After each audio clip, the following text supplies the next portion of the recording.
Hello everyone, welcome back to another episode of Four Continental Podcast. Today we're talking about the first games of round of 16, um, starting off with Canada and Morocco. So, what do you think of this game? All right. So going to this game, Morocco were the favorites. Canada had a good run beforehand, but I think most of us were kind of expecting the run to end, and that's exactly what happened. But going to the game itself, though, Canada started off providing pressure, in my opinion. Like Laria, he had a beautiful chance, I think, like the turn, and then, but yeah, that quickly ended when their midfield kind of had a mistake, which, I mean, the first Morocco midfield they kind of made a mistake. And it was kind of funny, just moments after then the Canada's midfield made a mistake as well, which almost kind of costed them as well. But yeah. And then I think from the second half though, I really think Morocco stepped it up. I mean Unahi 2 goals, which the first goal I think was quite beautiful. I mean it was a Hakimi assist. And yeah, the goal was kind of started off because of the challenge. And I still respect that Canada were going all out for the attack though, because I feel like for the next 2 goals Morocco scored, it was kind of like, especially the second goal Morocco scored, it was kind of like a quick counter. Like Canada's kind of gave the ball away, and then Morocco had a quick counter. And for the 2 goals that they scored later, the Canada defense just couldn't react. Bro. It was just looking shaky. But yeah, still respect for Canada for giving their all. They weren't like they were still going all out for attack. But yeah, what do you think of the game moment? Yeah, I mean, obviously, Canada deserves its flowers. In the first half, they were quite well. They pressed high. They were like putting pressure on the Moroccan side, and they almost got a breakthrough at times. Like they were almost able to, score some goals in the first half. And I think if they had kept their momentum and maybe took the lead in the first half, things would have been a bit different than in the second half. But Morocco also held them off well. They weren't really panicking and trying to smash the ball forward, but also they were calm. They tried to gain the momentum back. They couldn't really do so in the and they couldn't really do so in the in the first half. But then yeah, as the second half started, and once again I'd say this World Cup has almost been all about taking your chances. I feel like I think if I'm not wrong, Canada had like 10 shots and they failed to convert any of them. On the other side, Morocco had 5 shots and they managed to convert 3 of them. So these are the details that really matters in such type of games. So I think Morocco was in second half they really stepped it up after scoring Yeah, the if I goal from the remember, David yeah had like a free kick attempt, and I kind of expected him to do better for that. I mean, I obviously didn't expect him to score, but yeah, I think he would have done better with it. And he also had another shot, in my opinion, if I recall correctly. yeah. I think yeah it was saved by the Moroccan goalkeeper Bono. Once again, he had a great performance. In the second half, of course, after Morocco scored the opener, Unahi, a beautiful goal into the bottom corner. He scored a wonderful goal. Then Canada came out of their defense. They were most of them were in the midfield and attack.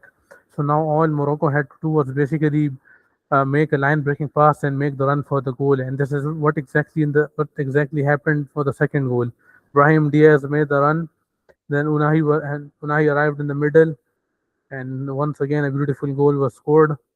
And similarly, the last goal, Rahimi, he scored once again from Brahim Diaz pass, and I think Rahimi hit a post once as well. Like he headed the ball, Yeah, he did. He and did. yeah. He hit the ball. It went over the keeper, but it hit the crossbar and just bounced away from the line. So I think that was a pretty close chance as well. He could have made it 4-0 as well, but yeah. Obviously a great game for Morocco's perspective. It shows their nerve, like even being kind of you can say dominated in the first half, they didn't really give up and really turned it around completely in the other half. This shows the champion mentality that even if you are being pressurized, you don't really give up. So yeah, I think it was overall a great performance from Morocco, and yeah, hard luck for Canada. They had a good run. They reached the round of 32. Hopefully, they can do better in the upcoming World Cup. Yeah, and also like just hats off to Unahi. I mean, even before this game, I feel like he has been having a great tournament. I feel like for the club level, a lot of people don't rate him normally, but yeah, with this World Cup, he's proving those haters wrong. And one thing I do wish, though, we kind of saw Alfonso Davies play, but yeah, sadly he was injured, I think, so he didn't play much in this World Cup. But I wonder, like, if he played like a lot more than he did, like, yeah, maybe Canada could have had that little difference, you know. Yeah, for sure, for sure. So yeah, let's move to the second game of the day. Perhaps a very controversial type of game. Many people had mixed opinions on it. So if you don't mind, I'd like to take a start here. Of course, Paraguay versus France. So a team like Paraguay facing such a lethal attack against France. I think they defended quite well, although there were some like nasty fouls which should have been, at least yellow cards, but no cards really were given at all. I believe they were perhaps quite less yellow cards than we expected. But yeah, if we exclude those fouls, I think Paraguay defended quite well. They held off the French super attack. Players like Dembele, Olise, Barcola, Mbappe. They weren't really giving them any space. And I mean, this is exactly how you'd imagine Paraguay playing against France, really, because they knew they kind of had no chance against winning against them. You wouldn't really expect them to go all out against a team like France. If they did so, the score would have been at least 4-5 nil, because yeah, the way the France played. But I think Paraguay, they were playing a low block, a compact low block, which was I think executed quite well. But then of Very course, low yeah, block, very low block. yeah, I mean it's obviously it varies from person to person. Many people don't really like to see low blocks, but you can't really blame Paraguay in this one, because feel like any low ranked team against such a super team like France would potentially do the same. Like you know, uh, as I mentioned, if we exclude those nasty fouls, even still, France could not really make any space and score any goal. And obviously, in the second half, Doué came and he won a penalty. Then Mbappe scored.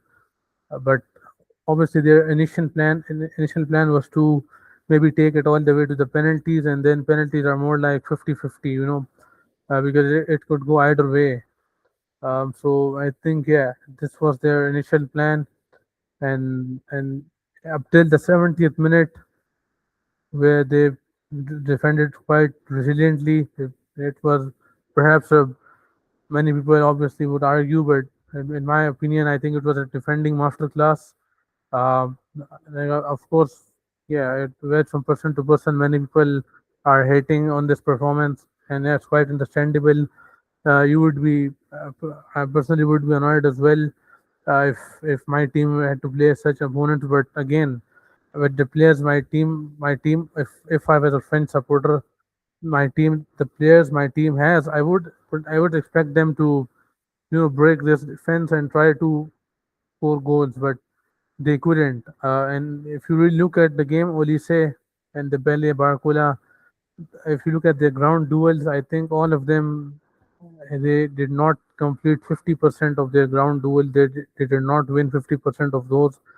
They they lost their duels as well. They won as well, but what really I think matters in the end was the fact that Paraguay obviously defended well.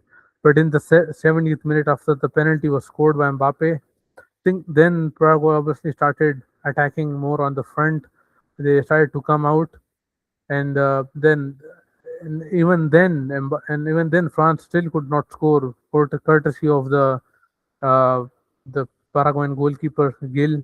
He made some amazing save, prevented Mbappe from scoring. If I'm not wrong, he Double made a save. double save. Yeah, of course. Yeah, so she, even then, even when with the France had the opportunity, they still could not score. So I wouldn't really blame Paraguay for completely such a resilient defense, because France could have done much better. But yeah, once again, you can't really change everyone's mind. So yeah, that's pretty much it from my side. Yeah, yeah, right, right. So now I'll go on my side. Now, the first thing I actually want to get off my chest is that, of course, the Paraguay home kit, the kit they were wearing looks similar to Atletico Madrid kit. Because yeah, I was sure seeing the resemblance a lot. But yeah, I'll talk about the controversies later. I'll talk about the game first. So yeah, obviously, Paraguay were playing a very low block, which was kind of expected and understandable because you're playing against the best attack in the world, so it was already expected they were gonna make it very defensive. Now France were kind of struggling. I mean, I feel like Rabiot, he had like three chances, but I feel like all three kind of I think two of them kind of like went over the crossbar. And I also remember like the Kone shot. That was probably their best attempt yet. But yeah, and then I feel like this kind of game though, it kind of like made me wonder. So is like France attack was kind of underwhelming, or it was just some defending masterclass. And now I was start to lean more toward the second thing, which is a defending masterclass. But I would sure say this though, like I can't completely understand why people are hating on this Paraguay performance. And now I'll talk about the controversy because, like you have said, the Paraguay game plan was simple. They were gonna like drag it to the end and try to hopefully win on penalties because going from the attack perspective, they really had nothing going on. I mean, because it was expected they were just playing the most defensive football ever. But yeah, in my opinion, though, I know you are like still like sporting this performance, but in my point of view, I feel like when you play this type of dirty football, and it's already kind of understandable, like you play super defenses, that's kind of understandable. But when you are like doing like these type of fouls and all that stuff, it is kind of hard to like really like sport and like this type of performance. You know what I mean? I mean, we saw them like I think it was Galarza, right? The number 23. Like he smacked Mbappe on the first time, and then he smacked like Kunde as well in the face. It's like when you like doing like dirty fouls like this, it's kind of hard to like really sport this type of performance. And we even get to see like Olise break character. I feel like the guy just punched himself. So and then Olise got a yellow card. And yeah, and I think the best thing to happen for France in the game was probably the Douay substitution. I mean, he came on and he was starting dribbling like normal. And yeah, they did a challenge and the penalty was given, which again, the penalty wasn't given on the first call. They had to do a VAR check, I think. And yeah, I feel like they really tried to rage bait throughout the whole game. I mean, yeah, we've seen that, right? They kept trying to rage bait Mbappe even before the penalty he took. I feel like they were kind of like rage baiting him, like telling like, "Oh, the ball is like ahead or behind of the where it should be." And yeah, I feel like then again, like there's nothing to take away from Paraguay. I still think it was a great achievement for them to reach over here, but them playing defensive is already kind of understandable. We kind of expected that, but when you were seeing like these type of dirty fouls and them not getting punished for it, then it's kind of like hard to appreciate this type of performance. That's my opinion. Yeah, I mean, you could argue the fact that Galarza, yeah, he did kind of hit Mbappe, kind of, yeah. He was off the ball, of course.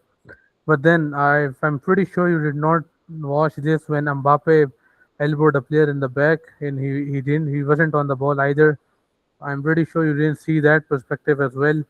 So I mean, it obviously if you're gonna hit on one side, then it goes on the other side as well. It goes both ways. But yeah, there should have been more cards for the Paraguayan side. I do in fact agree with that. But once again, uh, this is the World Cup. This is the biggest stage there could possibly be. This is the World Cup knockout. And this is basically the stage where you put everything on the line, force to try and get your nation as far as possible. And yeah, I mean, I since I personally come from a team that is not very high ranked in football as well, and I of course often wonder to myself if I was in that position of facing an opponent like France, uh, basically facing a super team like France, would I have done the same? My answer would exactly be yes. Maybe not with the nasty fouls, but if you look at the defending and the, you know, I mean, if talking about the dives here, I think yeah, it's part of the game plan as well because you try to win as much foul, you try to break the tempo. It's part of the game. So yeah, coming from a country that is not great at football, I would have potentially done the same thing. But once again, it varies from person to person. So you don't really have to blame anybody. Everybody has their own beliefs. Yeah, I mean, I wasn't saying like Paraguay shouldn't have played defensive. There's absolutely nothing wrong with playing the super type of defensive ball they were playing, but I was just saying like it was understandable why like people were like hating on this performance because of the dirty fouls. I just think like I was just kind of against the fouls in general, just but yeah, nothing against the defensive football though, because I would still say Paraguay defended well. I would even agree to that. Yeah. Yeah, I mean the fact that there's always been a huge factor in the perhaps Messi Ronaldo debate that Messi has had it easy with such opponents. Right? You saw how these team play. They show no mercy to their opponents. And now that they had to play France and the whole of basically the whole of Europe is freaking out. So it speaks volumes really. So I guess Yeah, yeah. that's I'm yeah. happy that happened though. Yeah, yeah. There's a lot of people call the Copa America like Mickey Mouse Cup, which is crazy. Yeah, exactly. So yeah, I mean now they saw it with their own very eyes what exactly happens in with such teams. So yeah, I think we should now move to the And yeah, at the end of the predictions. day, I Yeah, mean, France were like yeah. scoring a lot of goals for every game, but against them, they were struggling. So yeah, you still can't like completely hate on Paraguay for this performance. But yeah, the fouls and stuff. Yeah, Yeah, for sure. So yeah, a big game night. Obviously, you have Brazil versus Norway, Haaland versus Vinicius, potentially Neymar as well. So, what are your predictions for this one?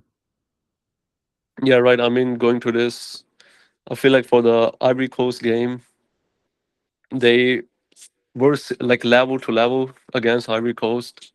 But yeah, they did come out on top. And going to this game though, again, Brazil have not been like super impressive. But I don't know, I'm slightly biased, but I do think Brazil will win this game. And I'm actually gonna make a hot take as well. I think this game will have like a goals. Like it won't be like a 1-0 win or something. I think there will be like few goals. And yeah, I'm backing like a 2-1 win for Brazil here. Yeah, that's interesting. Interesting. Brazil hasn't really been playing their best football. I think the goal they got against Japan was basically some perhaps a bad defending from Japan at that point because they let Martinelli with such open space.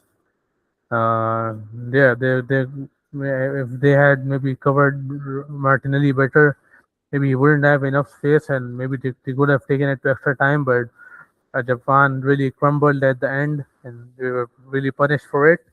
But yeah, speaking of Norway against how they faced Ivory Coast, yeah, they were not really the dominant team in that game, but they managed to get a perhaps a scrappy goal and take it over the line.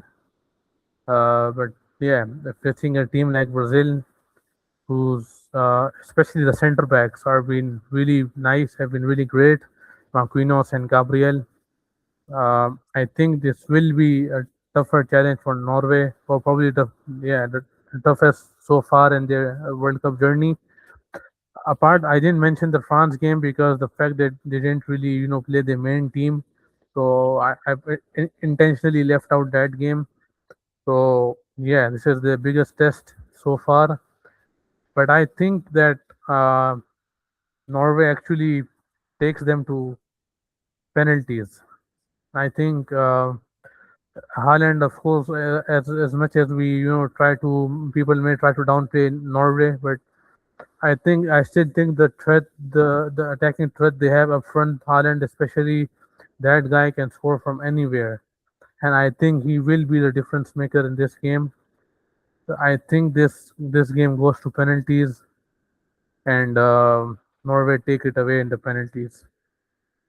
Like again, I don't completely hate this. I hear your reasoning because, like I've said, I do think it will be a close game because Brazil are not super amazing, but at the same time, I feel like they really got to fumble super bad to like concede a goal, like the Haaland goal that he scored against Ivory Coast. But yeah, it will be an interesting game for sure. And and also I just want to point this something out. Like one of the dumbest things I heard recently was like how you mentioned like the Norway France game, how Norway played the B team, right? Because they already secured their spot in the group. I mean, through the knockouts. But there were like some people who were like complaining that Norway still should have gave its all, and like started like the A team against France. Like it's like, bro, you would want to like rest your players and stuff for the later games, which will be even more important. But yeah, that was quite dumb. Yeah, yeah, of course, I agree with the fact that Norway decided to bench their players. They weren't really looking to top the group essentially, which is why they knew their qualification was confirmed, and they just and this was basically uh, a game with nothing at stake for them. So they weren't really trying to top the group, which is why they rested the player. But I think I mentioned this in the France Norway analysis as well. I think the fact that they tried their B team and still made such chances against France. Yeah, I think if it was their A team, maybe the result would have been much different, perhaps.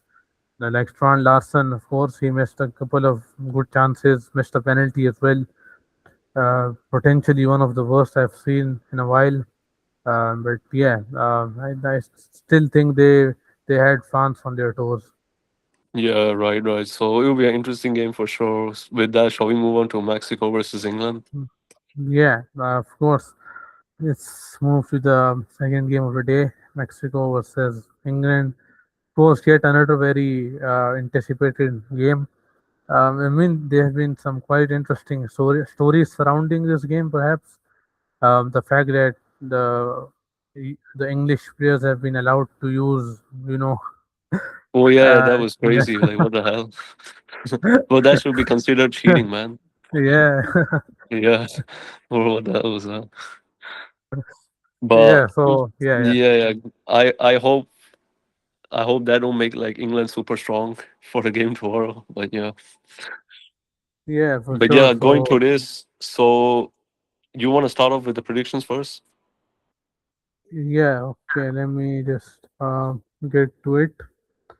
Mexico versus England, of course, it's in Mexico. It will be the home advantage, and if I'm not wrong, I think it's at the Azteca Stadium as well.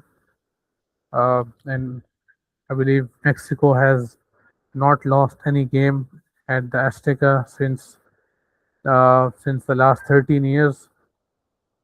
So I think it will be a tough one for England. And the fact I think they were complaining something regarding the altitude issues. Like the altitude problem. I think the stadium they're gonna be playing at is like some like 2,000 meters above the sea level or something. That's why there has been some complaints from from the England side. Even Tuchel, the English boss, said that he's been experiencing some headaches in the city. To be honest, so yeah, I mean, if you look at it that way, and secondly, the fact that the Mexican fans have been literally hunting down the English players. They're like, I, I somewhere read that the English players changed their hotels a couple of times, but Mexico fans still managed to find out their hotels. I Oh mean, yeah, they're looking for yeah, Harry Kane, man. yeah. I mean, They're like, this would be, if you yeah. score, we are gonna do bad things. Yeah, it's especially that one meme where that The I believe it was cartel. yeah, the Mexican singer who gets a piece of paper and yeah, that's been real trending in the nowadays. But the fact that Mexican fans are really doing whatever they can to help their teams, they even suggested their female fans to dress as to uh, not dress like casually, but like since the English players are allowed to use that thing. Oh yeah, yeah. So Oh, that was yeah, so great. so they're really doing whatever they can to sabotage this English team. But I think Mexico, and with all their home advantage and all things considered, how wonderful they have played so far, and England, uh, although they were struggling against Congo, but I think Congo defense has been really strong, resilient. But yeah, I think Mexico actually pulls up an upset here, and I think they win this game 2-1. Yeah, yeah. I mean, I'm going for a Mexico win here as well, because like we have said, Mexico has been quite surprising, and home soil that's an advantage as well. But I do think this game will go to extra time at least, though, because in my opinion, I do think people are writing down England a lot now after the DR Congo performance. But whenever I see England, right, watch England, I feel like there's like a weird illusion that they kind of play similar level to the opponent they're playing against. So I do think they will still put up a fight. I do think it will be a close game all the way up to like extra time. But yeah, I think in the extra time though, I think Mexico will like score like two more somehow suddenly and then win 3-1. And that's my prediction for the game. Yeah, I mean it's definitely possible. The fact that England, like, honestly, like England hasn't really been convincing that much. I mean, except for the first game against against Croatia. Yeah, they like really showed some intent there. They beat 4-2. Croatia beat Croatia 4-2. Then against Ghana, I think they drew 0-0. Yet again, a defending masterclass from Ghana, and potentially a penalty for Ghana not given as well. And then Panama, they beat Panama, and yeah, and the last game against Congo, people were underestimating Congo as well. Since I think I mean they were able to hold their lead since the till the 70th minute or something, 75 minutes. But yeah, England were too strong. And once again, Visa could not convert that header chance he got in the first half as well. But yeah, England not to be underestimated. They have some brilliant players: Bellingham, uh, Kane, of course. Yeah, so player like these, they're the player that can make a lot of difference for them.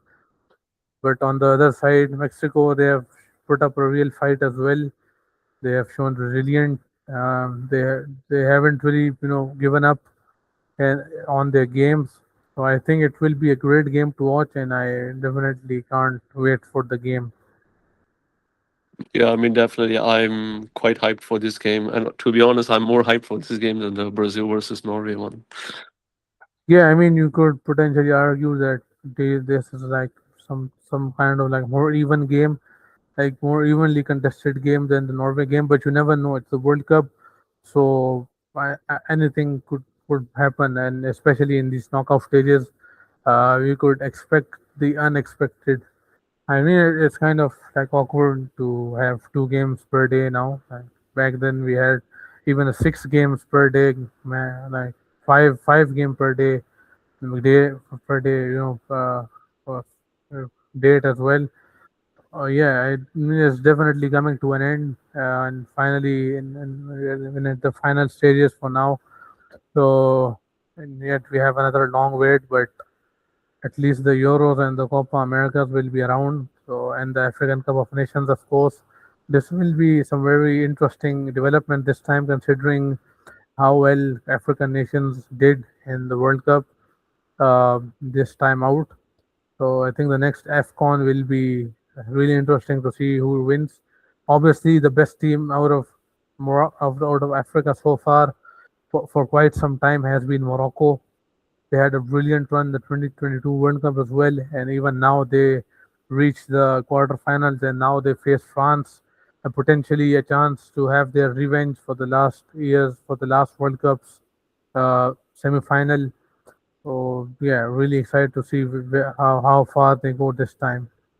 Yeah, I mean definitely. And I'm just hyped to see how this World Cup keeps on going. Because, like you said, even though we were kind of getting spoiled before, like I think at first it was like every day 4 games, and then it was like 6 games as well for a while. But I think like on average, the games are actually going to be more hyped as well. So yeah, I still think the best is yet to come. Yeah, for sure, for sure. So I guess yeah, that's it for the day. And don't forget to like, comment, share, and subscribe. And we'll see you guys tomorrow in the next episode after the Brazilian England game. So see you for now.